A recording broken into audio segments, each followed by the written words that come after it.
భారతదేశ రాజ్యాంగ నిర్మాణ సారథి, భారతదేశ మొట్టమొదటి న్యాయశాఖ మంత్రి, బాబాసాహెబ్గా పలువురు ప్రేమతో పిలుచుకునే డాక్టర్ భీమ్రావ్ రామ్జీ అంబేద్కర్ 125వ జయంతి సందర్భంగా ఈరోజు ప్రముఖ ఆధ్యాత్మికవేత్త, సనాతన ధర్మ ప్రబోధకులు, శ్రీపీఠం వ్యవస్థాపకులు పూజ్యశ్రీ పరిపూర్ణానంద స్వామీజీతో కాసేపు మాట్లాడతాం. నమస్తే స్వామీజీ. మీరు ఆదిశంకర్ల గురించో లేదా రామకృష్ణ పరమహంస గారి గురించో లేదా వివేకానందుల గురించో మాట్లాడితే ఒక చర్చ ఉండదు, ఒక వివాదం ఉండదు. కానీ మీరు పలు సందర్భాల్లో మీ ప్రవచనాల్లో కానీ మీరు బయట ఎక్కడైనా మాట్లాడుతున్నప్పుడు కానీ అంబేద్కర్ గారి పేరు గురించి కానీ ప్రస్తావన తీసుకురావటం, వారి భావజాలాన్ని గురించి మాట్లాడటం, లేదా అంబేద్కర్ విగ్రహాలకు పూలమాలలు వేయటం, ఇవన్నీ కూడా జరుగుతున్నాయి. దానికి కారణం ఏమిటంటారు? అంటే అంబేద్కర్ గురించి నేను మాట్లాడకూడదు, అంబేద్కర్ నేను చూడకూడదు, అంబేద్కర్ గురించి చెప్పకూడదు అని ఎక్కడైనా రాజ్యాంగంలో ఉందా? లేదు. కానీ రిలవెన్స్ ఎక్కడ ఉందని అడుగుతున్నాను నేను. అంబేద్కర్ని రాజకీయ నాయకులు వాడుకుంటున్నారు. అంబేద్కర్ని ఒక కులానికి పరిమితం చేసి మాట్లాడుతున్నారు. అంబేద్కర్ని మాట్లాడే నిజమైన హక్కు ఎవరికైనా ఉందనంటే నాకుంది. ఎందుకనంటే ఆయన భారతీయ ధర్మాన్ని అనుసరించి ఒక గొప్ప రాజ్యాంగ నిర్మాతగా జాతి మొత్తం తలెత్తుకు తిరిగేలాగా ఒక అద్భుతమైన రాజ్యాంగాన్ని అందించిన తర్వాత ఆయన కర్తవ్యాన్ని పూర్తి చేసి ఆయన చిట్ట చివరి రోజుల్లో ఆయన సన్యాసం స్వీకరించాడు. ఆయన ఒక భిక్షువుగా తన జీవితాన్ని సంస్కరించుకున్నాడు. ఆయన ఆశయాలు రెండే: వ్యక్తి పుట్టింది కేవలం సమాజ ఉద్ధరణకే కాదు, వ్యక్తి ఉద్ధరణకు కూడా. అందులో ముందు సమాజాన్ని ఉద్ధరించే బాటలో, సమాజానికి ఒక దిశానిర్దేశం చేసే బాటలో రాజ్యాంగాన్ని నిర్మించారు. అస్పృశ్యత, అంటరానితనం మీద ఆయన పోరాడారు. అలానే సమసమాజ స్థాపన కోసం ఆయన ఎన్నో ఆదర్శాల్ని ముందు నిలిపారు. చివరగా ఆయన వచ్చిన తర్వాత తన ఉద్ధరణ కోసం, తన అభ్యున్నతి కోసం, తన సంస్కరణ కోసం, తనలో ఉన్నటువంటి ఔన్నత్యాన్ని తను ఆస్వాదించడం కోసం సన్యాసాన్ని తీసుకున్నారు. ఆయన ఒక సన్యాసి. అది సమాజం మర్చిపోకూడదు. సన్యసించిన తర్వాత మా అందరి భావజాలాలు ఎలా ఉంటాయనంటే కులానికి, మతానికి, ఒక లింగానికి, ఒక ప్రాంతానికి, ఒక వర్గానికి పరిమితమైన వ్యక్తులం కాము. అంటే అంబేద్కర్ని మీరు బౌద్ధ సన్యాసిగా చూడరా? బౌద్ధం అనేటువంటిది ఎందుకు విభజించాలనుకుంటున్నారు మళ్ళీ మీరు మీ మీడియా ద్వారా? మళ్ళీ బౌద్ధం అంటే ఏంటి అర్థం, మీ అభిప్రాయం? అంటే అంబేద్కర్ చేసింది అదే కదా. అంటే నేను చనిపోతున్నప్పుడు ఈ సమాజంలో నేను హిందూ మతస్థునిగా చావదలుచుకోలేదు అని ప్రకటించి భారతీయ సంస్కృతికి మాత్రం దూరం కావటం ఇష్టం లేక బౌద్ధ మతాన్ని స్వీకరించారు.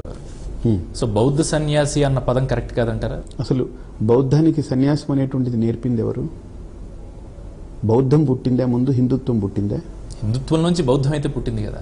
హిందుత్వంలోంచి పుట్టింది. ఒక తల్లి కడుపులో బిడ్డ పుడితే బిడ్డ తల్లిని విభేదించవచ్చు, కానీ తల్లి బిడ్డను విభేదించదు. వీడు నా కొడుకు కాదని ఏ తల్లి కోర్టెక్కి చెప్పదు. అంత మాతృత్వము, అంత ఓపిక, అంత సహనము, అంత సమత్వము, సమభావన కలిగి ఉన్నటువంటిది హిందూ ధర్మం. కాబట్టి బౌద్ధాన్ని ఎప్పుడు హిందుత్వం విభేదించదు. బౌద్ధంలో కూడా హిందుత్వాన్ని ఎప్పుడు విభేదించే అంశాలు ఏం లేవు. కాకపోతే ఒక సిద్ధాంతంతో అది బయటకు వచ్చింది. రాజకీయ నాయకులు చాలా మంది వాడుకుంటూ ఉన్నారు అంబేద్కర్ పేరుని అన్నారు. అలా మీరు కూడా అంబేద్కర్ పేరుని వాడుకుంటున్న ప్రక్రియలాగా అనిపించట్లేదు? నాకు అవసరం ఏంటి? ఎందుకు అంబేద్కర్ గురించి ఎందుకు మాట్లాడాల్సింది? ఆయన ఒక రాజకీయవేత్త కాదు. ఆయన కేవలం సమాజంలో సంఘ సంస్కర్త మాత్రమే కాదు. ఆయన రాజ్యాంగాన్ని రూపుదిద్దినటువంటి కమిటీకి చైర్మన్ మాత్రమే కాదు. నా దృష్టిలో భారతీయత పట్ల చాలా పరితపించినటువంటి ఒక భారతీయ హృదయం, భరతమాత ముద్దు బిడ్డాడు ఆయన. అంబేద్కర్ గురించి ఎవరు మాట్లాడినా సరే అంబేద్కర్ తో కనెక్ట్ అయ్యే దళితులందరూ ఉంటారు. దళితులందరూ నాది వింటారు అని అంటే మీరు ఆనందపడాలి, కానీ ఇందులో బాధపడాల్సిన అంశం ఏమిటి? మహర్షి మలయాళ స్వామి ఉన్నారు, నారాయణ గురువు ఉన్నారు. మహర్షి మలయాళ స్వామి వచ్చిన తర్వాత ఈరోజు ఆయనకి వందల సంఖ్యలో ఆయన ద్వారా సన్యాసం తీసుకున్న వాళ్ళు ఉన్నారు.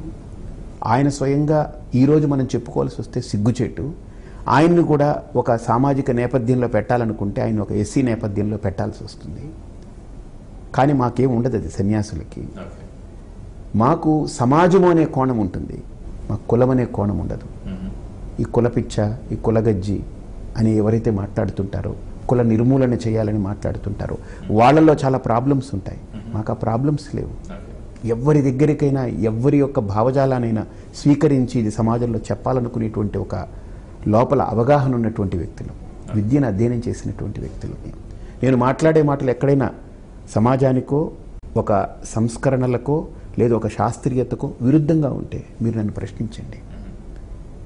ఇలాగా వివేకానందుడు ఆయన్ని కేవలం ఒక వర్గానికి పరిమితం చేసి మాట్లాడడం పొరపాటు.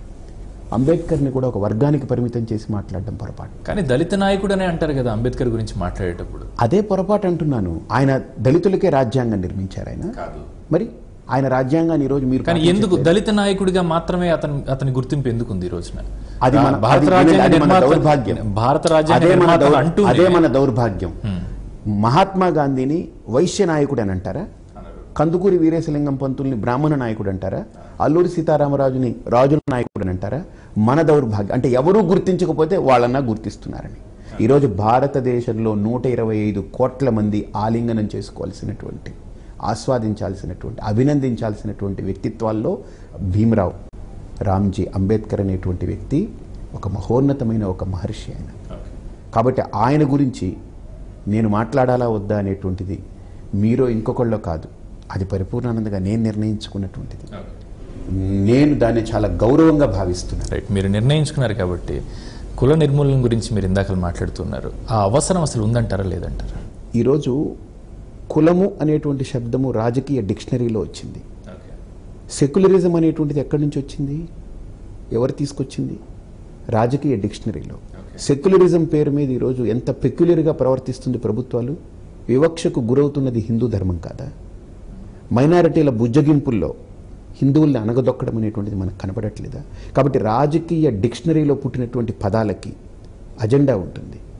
రాజకీయ డిక్షనరీలో పుట్టినటువంటి అంశాలకి వెనకాల వ్యక్తిగతమైన, స్వార్థమైన, వాళ్ళ యొక్క ఉన్నతికి ఆలోచించేటువంటి కుటిల కుయత్నాలు ఉంటాయి. కానీ భారత వాంగ్మయాల్లో, భారతీయ సంస్కృతిలో ఇటువంటి అవకాశాలు ఉండవు. ఇది మీరు పరిగణలోకి తీసుకోవాలి. కాబట్టి నేను మాట్లాడినప్పుడు అంబేద్కర్ మాట్లాడినటువంటి ఒక సిద్ధాంతం, ఆయనకున్న ఆశయాల్లో ఎన్ని ఆశయాలు ఉన్నాయనేటువంటిది మీరు చూస్తే దాంట్లో ఆయన రాసుకున్నటువంటి అంశాల్లో ఒక సమాజం బాగా అభివృద్ధి చెందింది అని నేను అంగీకరించాలంటే మహిళల సాధికారిత అనేటువంటిది ఆ సమాజంలో ఉంటేనే ఆ సమాజం అభివృద్ధి చెందిందని నేను భావిస్తానన్నాడు. మహిళల సాధికారిత అనేటువంటి పేరు మీద ఈరోజు ఎంతమందికి ఏ రకంగా ఏం జరుగుతుందో ఒకసారి ఆలోచన చేయండి. అలాగే రెండో అంశం, ఒక వ్యక్తి యొక్క నిస్వార్థ పరాయణత్వం, అలాగే ఒక సంస్కరణ పట్ల ఒక వ్యక్తి యొక్క శాస్త్రీయ దృక్పథం ఉంటేనే శత్రువులు కూడా అతన్ని గౌరవిస్తారని అన్నాడు. ఎంత అద్భుతమైన మాట. ఇప్పుడు నేను మాట్లాడే మాట నా లోపల నుంచి, నా అంతరాంతరాల్లో నుంచి వస్తే నా శత్రువు కూడా నన్ను గౌరవిస్తాడు. పెదవుల నుంచి నేను మాట్లాడి పథకాలు ప్రకటిస్తే ప్రజలు కూడా అంగీకరించారు.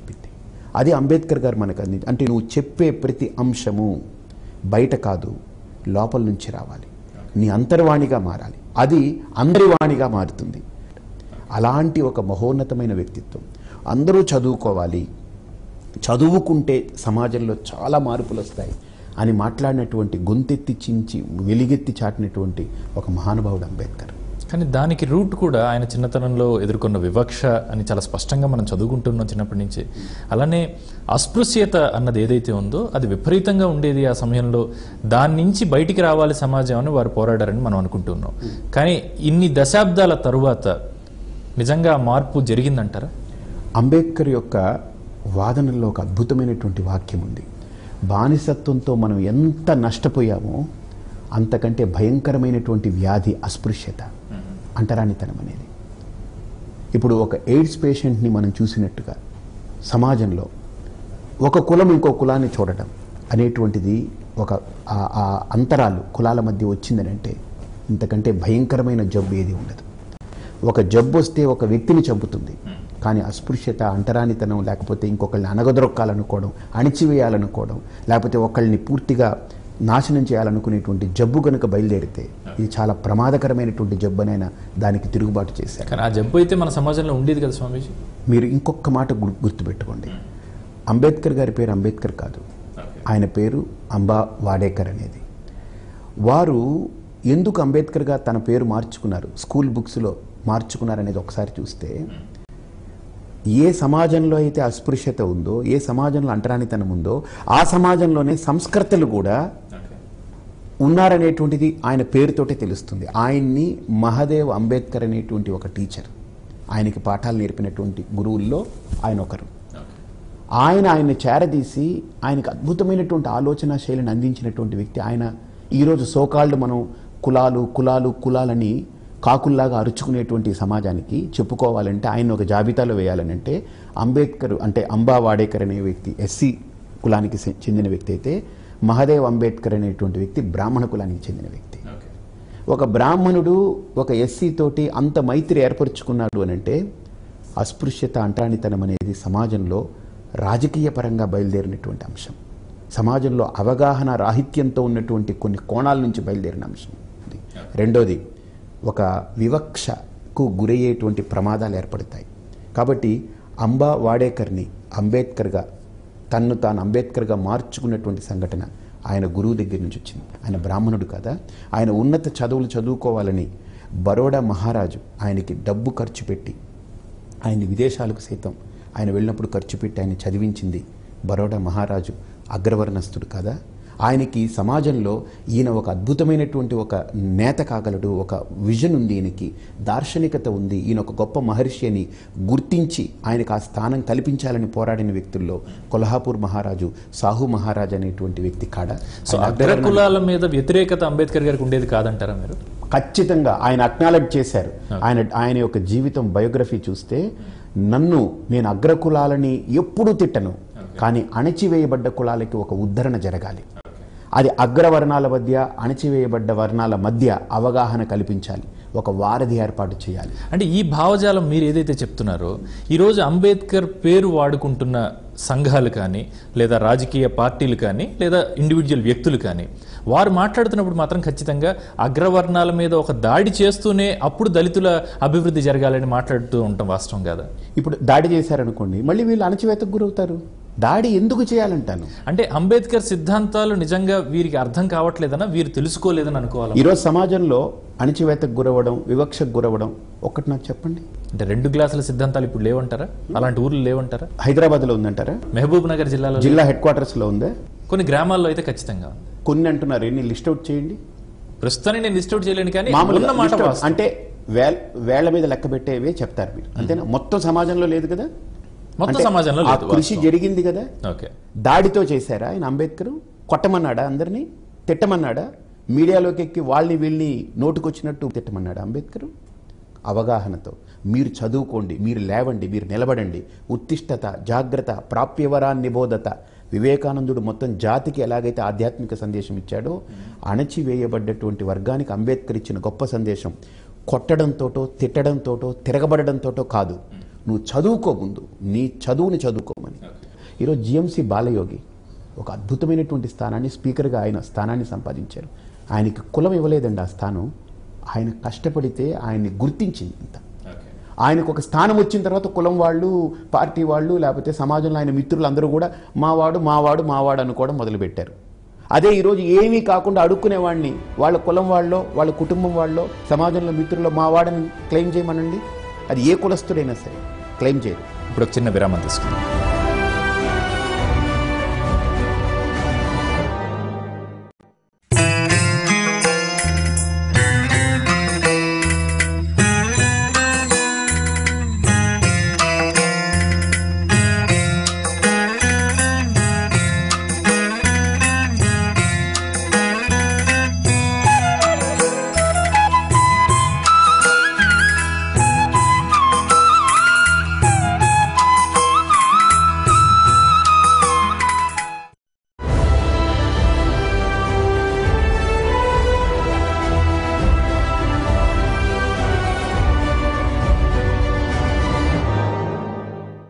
రాజకీయాల్లో పదవులు ఇవ్వటం కూడా వీరిని ప్యాసిఫై చేయాలి. మనం ఇదిగో ఈ వీళ్ళ ఓట్లు కావాలంటే ఈ నాయకుడిని మనం కొంతవరకు ప్రొజెక్ట్ చేయాలి అన్న ఒక భావజాలం వాళ్ళలో లేదంటారా? అఫ్ కోర్స్ కొన్ని కోణాల్లో అది కావాలి.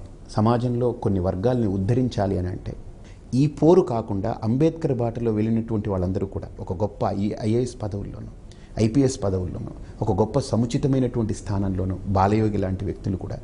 నాకు స్వయంగా జిఎంసి బాలయోగి గారు ఒక 2 సార్లు మీ ఇద్దరు ఇంటరాక్ట్ అయ్యాం. ఆయనతో నేను మాట్లాడుతున్నప్పుడు మీ ఆలోచనని మీరు అణగారిన వర్గాలతో పంచుకున్నారని అంటే ఆయన ఒక మాట అన్నారు, నేను ఎప్పుడు మా వాళ్ళకు ఒకటే చెప్తాను, బాగా చదువుకుంటారా, చదువుకొని మీ వర్త్ ప్రూవ్ చేసుకుంటే సమాజం మిమ్మల్ని గౌరవిస్తుంది. ఈరోజు నన్ను వేద పండితులు కూర్చొని క్రింద ఆయన ఒక సీట్లో ఉంటే వేద పండితులు వెళ్ళి ఆయనకు ఆశీర్వచనం చేసి ఆయనకి షాలు కప్పారు. Not because is SC or anything, is GMC Balayogi, ఒక స్పీకర్. భారతదేశం మొత్తానికి ఆయన ఒక అధ్యక్ష పదవిలో పార్లమెంట్లో కూర్చున్న వ్యక్తి కారణంగా ఆయన గౌరవిస్తున్నారు. నీకు పదవి వస్తే, నీకు ఒక స్థానం వస్తే, నీకు ఒక చదువు ఉంటే, పదవి ఎవడో ఇస్తే ఇది ఏదో ఎంగిలి పడేసినట్టు కాదండి. అది ఏం వాళ్ళకి అలా ఎంగిలి పడేసినట్టు పడేయాలా? వాళ్ళ అణగారి వర్గం అని చెప్పేసి మీరు ఏదో పదవి తీసుకెళ్ళి వాళ్ళ చేతిలో పెట్టాలా? లెట్ ఎవ్రీవన్ ప్రూవ్ మాకు సత్తా ఉంది, మాకు కావాలనేటువంటిది. అది దృష్టిలో పెట్టుకుని అంబేద్కర్ గారు ఆ రోజు కొట్టాలి, తిట్టాలి, తిరగబడాలని చెప్పలేదు ఆయన. మీరు చదువుకోండి, ఉద్యమించండి, మీరు అలాగనే అందరూ కలిపి ఒక సమాజ స్థాపనకు అందరం కలిపి ఒక ఆశయ సాధనతో ముందుకెళ్దామన్నారు. అలాంటి ఒక గొప్ప మహోన్నతమైన వ్యక్తిత్వం అయింది. అలాంటి అంబేద్కర్ గారిని ఈరోజు మనం గౌరవించడం అంటే అది పరిపూర్ణానంద కాదు. ప్రతి వ్యక్తి 125 కోట్ల భారతీయులు ఆయన మార్గదర్శనాన్ని, ఆయన ఆలోచనని, ఆయన యొక్క లోపల ఉన్నటువంటి తపనని గుర్తించాలి. శంకరాచార్యులు ఒక్కరిదే కాదండి, వివేకానందుడు ఒక్కడే కాదు. ఈయన కూడా నా దృష్టిలో ఒక మహర్షి. నా దృష్టిలో ఫర్ విచ్ ఓపెన్ ఛాలెంజ్గా ఎవ్వరు, ఏ అగ్రవర్ణస్తుడు కాదు, ఏ అణగారిన వర్గం కాదు, నాతో మాట్లాడడానికి సిద్ధమైన, పారదర్శకంగా స్వచ్ఛతతో మాట్లాడుకుంటే అంబేద్కర్ ఒక మహర్షి కాదని ఎవరైనా చెప్పమనండి, చూద్దాం. ఆయన్ని రాజ్యాంగ నిర్మాతగా మనం సామాజిక కోణంలో చూస్తాం, కానీ ఒక ఆధ్యాత్మిక క్షేత్రంలో, ఆధ్యాత్మిక ప్రపంచంలో ఆయన ఒక మహర్షి, ఒక ధృవతార. ఆయన దాదాపు ఒక 60 సంవత్సరాల పైగా మనకి గడిచింది అంటే రాజ్యాంగం ఏర్పడిన తర్వాత. అందులో ఏవైతే జాతులు నిజంగా అణగారిన జాతులు ఉన్నాయో వారి ఉద్ధరణ కోసం అని రిజర్వేషన్లు తీసుకుని రావడం జరిగింది. అసలు అంబేద్కర్ ఆశయ సాధన ఏదైతే ఉందో, ఏదైతే లక్ష్యాలు ఉన్నాయో అవి నిజంగా ఈరోజు మనం సాధించుకున్నామా లేదా? ఇప్పుడు రిజర్వేషన్ అనేటువంటి ఒక ప్రాతిపదిక ఏదైతే ఉందో, ఒక ప్రాతిపదికను తీసుకుని రిజర్వేషన్ అనేటువంటి వాళ్ళు వీళ్ళకి ఇవ్వాలన్నప్పుడు, రిజర్వేషన్ని పొంది బాగా చదువుకొని ఒక ఐఏఎస్ ఆఫీసర్ అయ్యారనుకోండి, ఆయన చుట్టూ దఫేదారు ఉంటారు. ఆ దఫేదారు ఒక బ్రాహ్మడు అవ్వచ్చు, లేదా ఒక రెడ్డి అవ్వచ్చు, ఏ వర్ణస్థుడైనా అవ్వచ్చు, ఇంకక్కడ కులంతో సంబంధం లేదు. సో ఒక ఐఏఎస్ ఆఫీసర్ అయిన తర్వాత తన కొడుక్కి రిజర్వేషను నాకు అక్కర్లేదు, ఎందుకంటే నాకు ఒక పదవి ఉంది, నాకు జీతం వస్తుంది, నేను ఇప్పుడు తలెత్తుకు తిరుగుతున్నాను, కాబట్టి నా కొడుకు నేను చదివించుకోగలను అనేటువంటి ఆ లోపల నుంచి ఆ వ్యక్తిత్వము ఖచ్చితంగా అలా చదువుకొని రిజర్వేషన్ల ద్వారా ఒక ఉన్నత స్థితిని పొంది ఒక ఉన్నత స్థానంలో ఉన్నటువంటి వ్యక్తి ఆలోచించగలిగితే అదే నిజంగా అంబేద్కర్కి ఘననివ్వాలి. ఆ రిజర్వేషన్ని తనతోటి వాళ్ళు, అనగదొక్కబడ్డ వాళ్ళు, అణగారినటువంటి వర్గంలో ఉన్నటువంటి ఇంకొక వ్యక్తికి తను అందివ్వగలిగితే పూర్తిగా అద్భుతమైనటువంటి ఘననివ్వాలి. ఈ మధ్యకాలంలో ఒక అద్భుతమైన ఒక మార్పుని ఎవరో బయట సమాజంలో తీసుకొచ్చారు. గ్యాస్ సిలిండర్లు ఉన్నాయి కదా, ఆ గ్యాస్ సిలిండర్ల మీద జూబ్లీ హిల్స్లో, బంజారా హిల్స్లో కొంతమంది ఏంటంటే స్వచ్ఛందంగా మాకు సబ్సిడీ వద్దు, మేము పెట్టుకోగలం, మాకు 50,000 1,00,000 మేము సంపాదించుకుంటున్నాం, మాకెందుకు, లేని వాళ్ళకి సబ్సిడీ ఇవ్వండి అని వాళ్ళు ఒక మంచి మూమెంట్ క్రియేట్ చేసి వాట్సాప్లో, ఫేస్బుక్లో పట్టుకెళ్ళి ఇచ్చారు. వాళ్ళు స్వతంత్రంగా, మరి అది కరెక్ట్ కాదంటారా? అది మంచిది కాదంటారా? నాకుంది, నేను ఖర్చు పెట్టుకోగలను, ఖర్చు పెట్టుకోలేని వాళ్ళకి రిజర్వేషన్ల గురించి అసలు డిస్కషన్ వస్తేనే భయపడాల్సిన పరిస్థితులు ఉన్నాయి. అదేనండి, అలా కాదు. ఎందుకు భయపడాలి? ఎందుకు భయపడాలని అంటే రిజర్వేషన్లు అనేటువంటి ఒక సున్నితమైన అంశంగా మార్చబడింది. అదొక అవగాహన పూరితమైన అంశం, సున్నిత అంశం కాకూడదు. ఎప్పుడైనా గుర్తుపెట్టుకోండి, ఏ అవగాహన అయినా సరే అవగాహనకు నోచుకోకుండా అది దురవగాహన పరులు, స్వార్థపరులు, లేకపోతే రాజకీయ కోణంలో మాత్రమే ఆలోచించేవాళ్ళు, ఓటు బ్యాంకు గురించి ఆలోచించేటువంటి వాళ్ళ చేతుల్లోకి వెళ్ళిపోతే అది ఒక సున్నితమైన అంశం అయిపోతుంది. దాన్ని ఎవరు ముట్టుకున్నా సమాజంలో అదొక ఇబ్బందికరమైన వాతావరణం అవుతుంది. అలా కాకుండా అంబేద్కర్ గారి ఆశయం ప్రకారంగా నిస్వార్థంతో లోపల ఏ కుళ్ళు, కార్పణ్యం, కుట్ర, కల్మషం ఏమీ లేకుండా ఉద్ధరణ కోసం ఆలోచించగలిగితే, అంబేద్కర్ను ఒక మహర్షిని ఎలాగనగలిగాను నా నాలికతో, అలాంటి నాలికతోటి గనుక దీని అంశం మీద చర్చిస్తే ఖచ్చితంగా ఎవరైనా అంగీకరిస్తారు. నేను చెప్పిన అంశం కరెక్టా కాదా? నేను ఎందరో రాజకీయ నాయకులతో ఈ మధ్య మాట్లాడుతున్న సందర్భాల్లో వారు మాట్లాడుతున్నది రిజర్వేషన్లను ఎప్పుడు ఆర్థిక అంశంగా చూడకూడదు అన్నమాట మాట్లాడుతున్నారు. మీరు కూడా దళిత గోవిందం లాంటి ఎన్నో కార్యక్రమాలు చేశారు. నేను దళిత గోవిందం ఒప్పుకోను. గోవిందుని తీసుకొచ్చి దళిత పేటల్లో తిప్పడం ఏంటి? ఓకే, మరి మీరు దళితులు, నేను చెప్పిన దానికి వ్యతిరేక. నేనేమన్నానంటే దళితులు అనుకునేటువంటి వాళ్ళని అక్కడే ఉంచి నువ్వు ఇంకా ఎదగొద్దు, గోవిందుని తీసుకొచ్చి అక్కడికి దింపుతామని అంటే పొరపాటు. దళితుల్ని తిరుపతి కొండ మీదకు తీసుకెళ్ళండి అంటే మీరు చేశారు కదా ఒక నేను చేశాను. ఒకటేంటి ఎన్నోసార్లు దాని గురించి కాస్త చెప్తారా? నేను చెప్తాను. కొండ మీదకి అంతవరకు వెళ్ళడానికి స్తోమత లేని వాళ్ళు కానీ అసలు వాళ్ళు తెచ్చుకునే అరగొర జీతంతో వాళ్ళు ఏ రకంగా దీన్ని ఉద్ధరించాలి, దీన్ని ఏ రకంగా మనం పైకి వెళ్ళాలని పాపం ఆలోచన కూడా లేని వాళ్ళు ఏదో వాళ్ళు సంపాదించుకుంటారు, కొంత వాళ్ళు ఖర్చు పెట్టుకుంటారు, జీవన భృతి జరిగిపోతూ ఉంటుంది జీవన విధానం.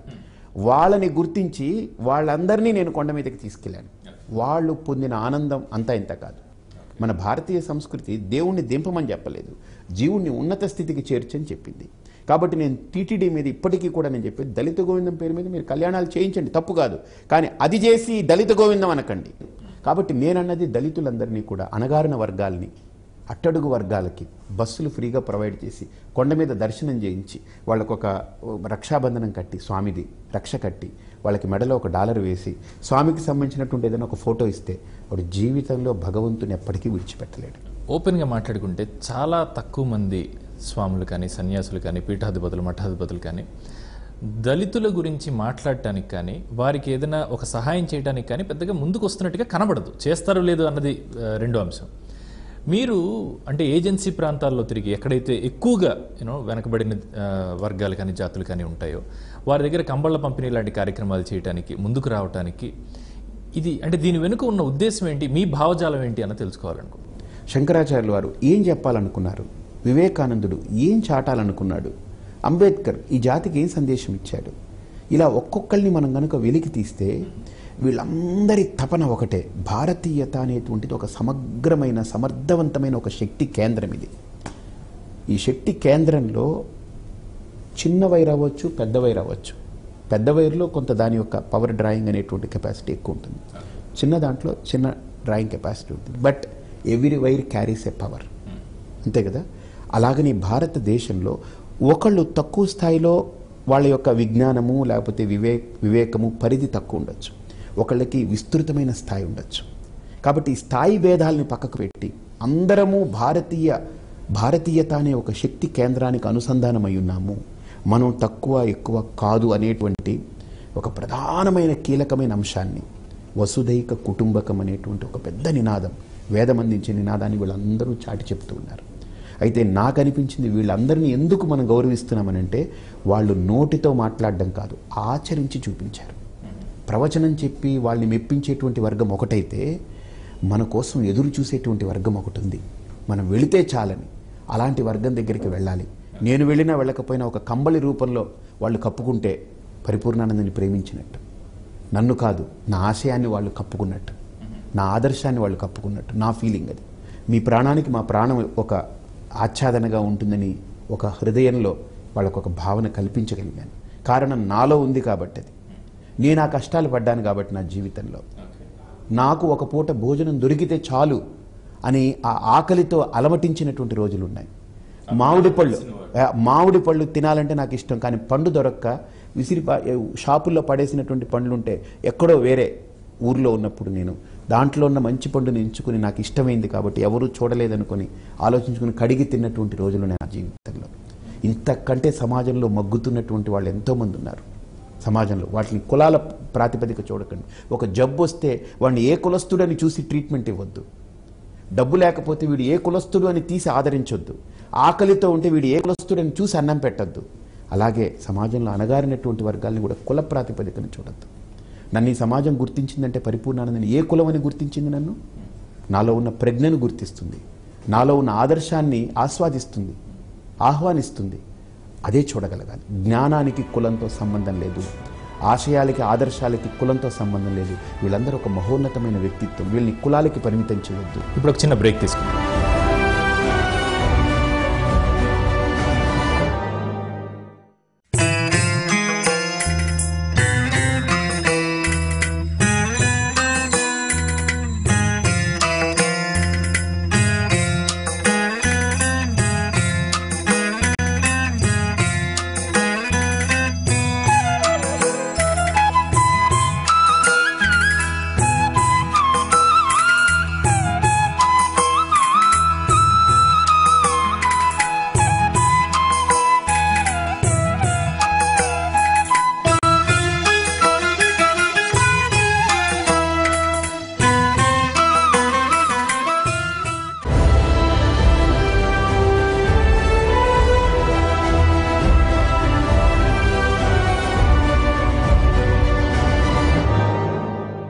కులం స్థాయి దాటి వెళ్ళి మాట్లాడితే మీరు హిందూ మతానికి సంబంధించిన ప్రచారకులు అనుకోవడానికి లేదా?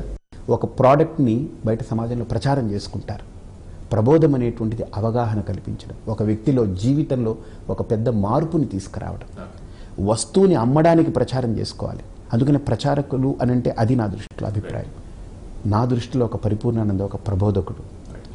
సన్యాసము అని అంటే సంస్కరణ, ఎప్పటికప్పుడు సమాజంలో సంస్కరణలు తీసుకొచ్చి సమాజాన్ని జాతిని చైతన్యపరిచి ఎరుకపరిచి నడిపించడం ఒక సన్యాసి యొక్క లక్షణం. అది నేను భావిస్తాను. ఒక వివేకానందుడు ఆ పని చేశాడు, ఈరోజు చరిత్ర పుటలో నిలబడ్డాడు. శంకరులు ఆ పని చేశారు, 1000 సంవత్సరాలు దాటిపోయిన 1500 సంవత్సరాలు ఈరోజు చరిత్ర పుటలో నిలబడ్డాడు ఆయన. అంబేద్కర్ గారు 60 ఏళ్ళు అయిపోయింది, అప్పటికి ఈ రోజుకి మనం గుర్తుపెట్టుకున్నామనంటే ఆయన సన్యాసం తీసుకున్నారు, పక్కన పెట్టండి, ఒక ఆదర్శం. ఒక సన్యాసం తీసుకుంటూ కూడా హిందూ మతస్థునిగా నేను చావాలని అనుకోవట్లేదు. ఇందాక కూడా అనుకున్నాం మనం, హిందూ మతస్థునిగా నేను చావాలనుకోవట్లేదు అన్నది అది ఒక చిన్న స్టేట్మెంట్ గా మనం అనుకోవటానికి లేదు, చాలా పెద్ద స్టేట్మెంట్. ఈ రోజు అంబేద్కర్ కూడా మన మధ్య ఉంటే ఈ రోజు కూడా అదే స్టేట్మెంట్ వారి దగ్గర నుంచి మనకు వచ్చింది. నేను ఒక్కటి కోరుకుంటున్నాను, అంటే అంబేద్కర్ గారు ఉన్నప్పుడు నేను లేనా అని, లేదా నేనున్నప్పుడు అంబేద్కర్ గారు లేరా అని. ఎందుకనంటే ఆయన వివక్షకు గురైనటువంటి మాట వాస్తవం. వివక్ష అనేటువంటి అంశంలో మహారాష్ట్రలో చౌదార్ అనేటువంటి చెరువులో నీళ్లు తాగనివ్వలేదు. ఈ ప్రత్యేకించి ఈ అణచివేతకు గురైనటువంటి ఈ వర్గాలని రానివ్వలేదు. చెరువులో నీళ్లు తాగనివ్వకపోవడం అనేది అవగాహన రాహిత్యమా? అదేమన్నా ఒక ధర్మశాసనమా? అది అవగాహన రాహిత్యం. దాని మీద ఆయన పోరాడారు, విజయం సాధించారు. అలాగనే కాలారాం టెంపుల్ అనేటువంటి దాంట్లో కూడా వీళ్ళని రానివ్వకపోతే అంటరాని వాళ్ళు అస్పృశ్యులనంటే ఆ వివక్షని ఛేదించి ఆయన నిరూపించుకున్నారు. ఎప్పుడు ఆయన నన్ను ఇలా గురి చేశారని ఆయన ఏడవలేదు, ఆయన అరవలేదు, ఆలోచన కల్పించాడు సమాజంలో. విజయం ఎందుకు సాధించారు అంబేద్కర్ అంటే గుర్తుపెట్టుకోండి, ఎప్పుడైనా ఒక వ్యక్తి ఒక ఇబ్బందికరమైన పరిస్థితుల్లో ఉన్నప్పుడు ఆ వ్యక్తి కికాఫ్ అయ్యి ఎప్పుడు గెలుపు సాధించగలడంటే తన ఆత్మస్థైర్యం మొక్కవోకుండా ఉండాలి, మొక్కవోన ఆత్మస్థైర్యం ఉండాలి. లోపల తను నమ్మిన సిద్ధాంతం పట్ల చిట్ట చివరి వరకు ఎక్కడ నిశ్చలమైనటువంటి భావజాలం ఉండాలి. అలాగనే లోపల నిస్వార్థమైనటువంటి ఒక వ్యక్తిత్వం ఉండాలి, స్వార్థరహితమైన వ్యక్తిత్వం ఉండాలి. దాని ద్వారా మాత్రమే ఒక వ్యక్తి తన ఆశయాన్ని తన యొక్క లక్ష్యాన్ని సాధించగలడు. ఇది అంబేద్కర్ మనకి ఇచ్చినటువంటి గొప్ప స్ఫూర్తి. అంతేకాదు భారతమాతకి ఆయన ఇచ్చినటువంటి గొప్ప ఒక చైతన్య స్ఫూర్తి ఏంటనంటే ఆయన మనుషులు మాత్రమే కాదు ప్రాంతాలు కూడా ఒకటిగా ఉండాలి, కలిసికట్టుగా ఉండాలనేటువంటి ఆ అద్వైత మూర్తి. ఆయన ఏకాత్మత భావన ప్రూవ్ చేసినటువంటి వ్యక్తి. మాటల్లో కాదు, ఆయన యాత్రలు చేయలేదు, ఆయన ప్రూవ్ చేశారు. సాధికారికంగా ఆయన పూర్తి దాన్ని నిరూపణ చేసి చూపించినటువంటి వ్యక్తిత్వం. మీరు ప్రజలకు కానీ విద్యార్థులకు కానీ రాజకీయ నాయకులకు కానీ అంబేద్కర్ గారి భావజాలాన్ని ఏ విధంగా ముందుకు తీసుకెళ్లాలనే ఒక సందేశం ఏమైనా ఇవ్వగలుగుతారా? అంబేద్కర్ గారిది ఇవన్నీ ఒక కోణం అయితే ఒక చిన్న కోణం చెప్తాను. ఈరోజు అంబేద్కర్ గారు బ్రతికుంటే కోర్టుల్లో వచ్చేటువంటి 100 కేసుల్లో 99 కేసులు విడాకుల గురించి. ఆయన ఒక మాట అన్నారు, భారతదేశంలో భార్యాభర్తలు ఎలా ఉండాలి అంటే ఉన్నతమైనటువంటి ఒకరి కోసం ఒకరు ప్రాణాన్ని అర్పించగలిగే ప్రాణ స్నేహితుల్లాగా ఉండాలి అని. ఆ ఒక్క మాట చాలు. అంబేద్కర్ గారు కుటుంబంలో అందరూ కలిసి ఉండాలి, సమాజంలో మనుషులందరూ కలిసి ఉండాలి, ఒకే కుటుంబ సభ్యుల్లా, ప్రాంతాలు విడకుండా అందరూ కలిసి ఉండాలి, ఒక అఖండ భారతంగా. రాష్ట్రాలు వేరువేరుగా అవ్వచ్చు, 29 రాష్ట్రాలు ఇప్పుడు వచ్చాయి, రేపు 30వ రాష్ట్రం రావచ్చు, కానీ ఎన్ని రాష్ట్రాలను అందరం భారతీయులుగా బ్రతకాలి అని ఆయన కోరుకున్నారు. కల్మషరహితంగా వారిని ఒక మహర్షిగా కనుక సమాజంలో నిలబెట్టగలిగితే భారతదేశానికి ఆయన యొక్క ఆదర్శం కావాలి. ఇప్పుడు నిజంగా ఆయన ఆదర్శం కావాలి. శంకరుల యొక్క అద్వైత సిద్ధాంతం ఎలాగైతే సమాజానికి చాలా ఆవశ్యకమో, వివేకానందుడి యొక్క స్ఫూర్తి సమాజానికి ఎంత ఆవశ్యకమో, అంబేద్కర్ గారి యొక్క ఆదర్శం కూడా ఈరోజు సమాజానికి అంతే ఆవశ్యకతని ఒక పరిపూర్ణానందగా నేను భావిస్తున్నాను. ఆయన ఏకాత్మతను కోరుకున్నారు, ఏకత్వాన్ని కోరుకున్నారు. సమగ్రత అనేటువంటిది కలిసి ఉంటేనే సమగ్రత అనేటువంటి ఒక పెద్ద నినాదం ఆయన తీసుకొచ్చారు. కాబట్టి మనందరం ఈరోజు అంబేద్కర్ గారి యొక్క జయంతిని పురస్కరించుకుని ప్రతి ఒక్కరిలో ఆ ఆదర్శాన్ని నిలుపుకునేలాగా ప్లాన్ చేస్తాం. అందుకనే ఈరోజు ఏంటంటే అంబేద్కర్ గారు కోరుకుంది ఆరోగ్యవంతమైనటువంటి సమాజం. ఇది ఉండాలి. జబ్బుతో ఉంటే ఏ సమాజం కూడా ముందుకు వెళ్ళలేదు. అలాగే కేవలం ఆరోగ్యంగా పుష్టిగా ఉండే విజ్ఞానం ఉండాలి, అందుకు చదువు కావాలి. ఇవి రెండు ఉంటే మాత్రం సరిపోదు. పారిశుద్ధ్యం, స్వచ్ఛత ఉండాలి మనిషి పర్యావరణలో. అప్పుడే లోపల కూడా స్వచ్ఛత ఉంటుంది, బయట లోపల స్వచ్ఛత ఉండాలని ఈ మూడు ఆయన కోరుకున్నారు. కాబట్టి ఆయనకి ఈరోజు ఘన నివాళి మన అందరం సమర్పించాలి అని అంటే మన పిల్లల్ని బాగా చదివించండి. ఈ స్వార్థపూరితమైనటువంటి భావజాలాల్లోకి నెట్టి కులాలు, లేకపోతే వర్ణాలు, లేకపోతే ప్రాంతాలు, వర్గాలు, లింగ వివక్షలు, రాజకీయమైనటువంటి అజెండాలు తీసుకొచ్చి గందరగోళాలు చేయకుండా పిల్లలని యూనివర్సిటీల్లో కానీ, కాలేజీల్లో కానీ, స్కూళ్ళల్లో కానీ మంచి చదువు నేర్పించండి. ఆరోగ్యాన్ని ఇవ్వండి, వాళ్ళకి ఆరోగ్యకరమైన జీవితాన్ని ఇవ్వండి. అలాగే ఒక పారిశుద్ధ్యాన్ని అలవాటు చేసుకుందాం. ఇది ఆయనకు మనం సమర్పించే ఒక ఘన నివాళి. నేను కూడా భారత్ టుడే తరపున ప్రేక్షకులకి, వీక్షకులందరికీ చెప్పేది ఏంటంటే అంబేద్కర్ గారి యొక్క ఆదర్శాలు ఈ మూడు ఉన్నాయి. వాటిని మనం సమాజంలోకి తీసుకెళ్దాం. అందుకు అనుగుణంగా నేను పిలుపు ఇవ్వడం జరిగింది. నేను ఇచ్చినటువంటి పిలుపుతో 200 కేంద్రాల్లో యువతీ యువకులందరూ కూడా, చాలామంది యువతీ యువకుల్ని విమర్శిస్తుంటారు, వీళ్ళు పెడత్రోవ పట్టారు, ఆదారి పట్టారు, ఇలాగని. తప్పండి. వాళ్ళ దగ్గర ఒక ఫోర్స్ ఉంది. ఆ ఫోర్స్ని మనం డైవర్ట్ చేయడాన్ని బట్టి ఉంటుంది. బస్సు స్టార్ట్ చేసిన తర్వాత డ్రైవర్ స్టీరింగ్ని ఎలా తిప్పుతాడో బస్సు అలా వెళ్తుంది, పైలట్ ఎలా తిప్పుతాడో ఫ్లైట్ అలా వెళ్తుంది.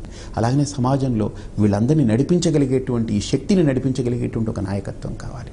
నేను పిలిపివ్వగానే 200 కేంద్రాల్లో యువత యువకులు వాళ్ళంతా స్వచ్ఛంగా వాళ్ళు దేవాలయానికి వెళ్ళి పూజలు చేసి, ప్రార్థన చేసి, ఆ బొట్టు, అక్కడ ఉన్నటువంటి అక్షంతలు, కొన్ని పళ్ళు తీసుకుని హాస్పిటల్స్కి వెళ్ళి వాళ్ళు అక్కడ ఉన్నటువంటి పేషెంట్లతో కులమతాలకు అతీతంగా అందరినీ పలకరించి వాళ్ళ గురించి ఆలోచించి వచ్చారు. వాళ్ళలో ఒక ఆలోచన కలిగింది, మనం చేయొచ్చు, మనం చేయాలి, ఇది మన బాధ్యతని. అలాగనే ఖచ్చితంగా ప్రతి ఒక్కరూ ఆ దిశగా అడుగులు వేద్దాం. గోరక్ష దివస్ అని ప్రకటించినప్పుడు రాష్ట్ర వ్యాప్తంగా 2 రాష్ట్రాల్లో అందరూ స్వచ్ఛందంగా పాల్గొని చేశారు. ఈరోజు సమాజానికి ఒక కల్మషరహితమైన, స్వార్థరహితమైన ఒక వ్యక్తిత్వం నాయకత్వం తీసుకుంటే సమాజం గొడ్డుపోలేదండి. సమాజం కళ్ళు మూసుకోలేదు, చూస్తుంది. కాబట్టి మనం ఎప్పుడు కింద పడిపోయామని మనం ఆలోచిస్తే ఎప్పుడు కింద పడే ఉంటాం. వివేకానందుడు అంటాడు, కింద పడిపోవడం పొరపాటు కాదు, కింద పడ్డా పైకి లేవాలని ప్రయత్నించకపోవడమే పొరపాటమే. కాబట్టి ఈరోజు మనందరం కూడా కింద పడ్డామని ఆలోచించొద్దు, పైకి లేవాలనే ప్రయత్నం అంబేద్కర్ గారి ఆదర్శంతో తీసుకుందాం, ముందుకు సాగుతాం. భారత్ టుడే ప్రేక్షకులకి, వీక్షకులందరికీ కూడా అంబేద్కర్ గారి యొక్క జయంతి సందర్భంగా మీ అందరికీ వారి ఆదర్శాలను కొనసాగించే విధంగా శుభాకాంక్షలు తెలియజేస్తున్నాను. ధన్యవాదాలు స్వామీజీ.